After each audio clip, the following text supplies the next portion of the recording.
Welcome to this technical guide on the Dyson V8. We are Kelatos Informatica, specialists in technical repair. We collect your device from your doorstep, carry out a free diagnosis, and send you a quote before any repair. No phone calls, no trips to the shop. We are based at Calle Joaquín María López 26, Madrid. Convenient, transparent and professional.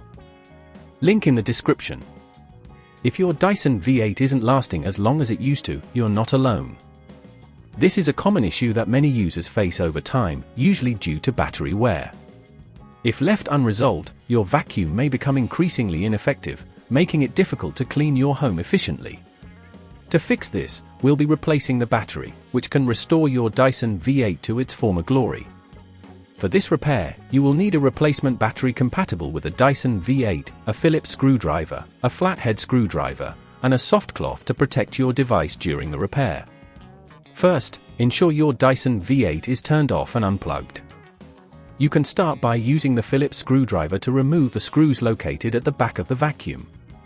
Carefully take off the back cover. It might require some gentle prying with the flathead screwdriver.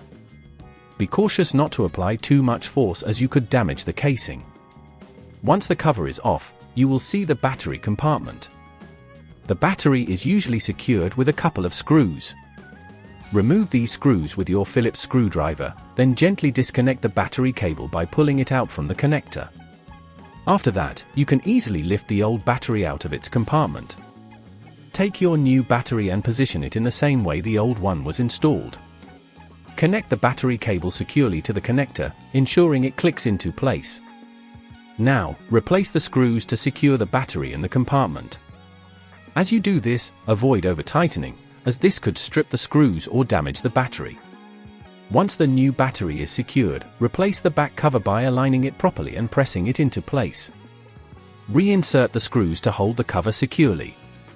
Before you finish, it's a good idea to test the vacuum to ensure it works correctly. You should find that it now lasts much longer on a single charge. If at this point you feel it's getting too tricky, remember that at Kelatos we collect your device from your door and return it fully repaired. To help prevent this issue in the future, regularly clean your vacuum's filters and avoid letting the battery fully discharge too often. This can extend the life of your new battery. If you'd rather not risk damaging your device, at Kelatos we collect, repair and deliver back to your door anywhere in the UK. Link in the description.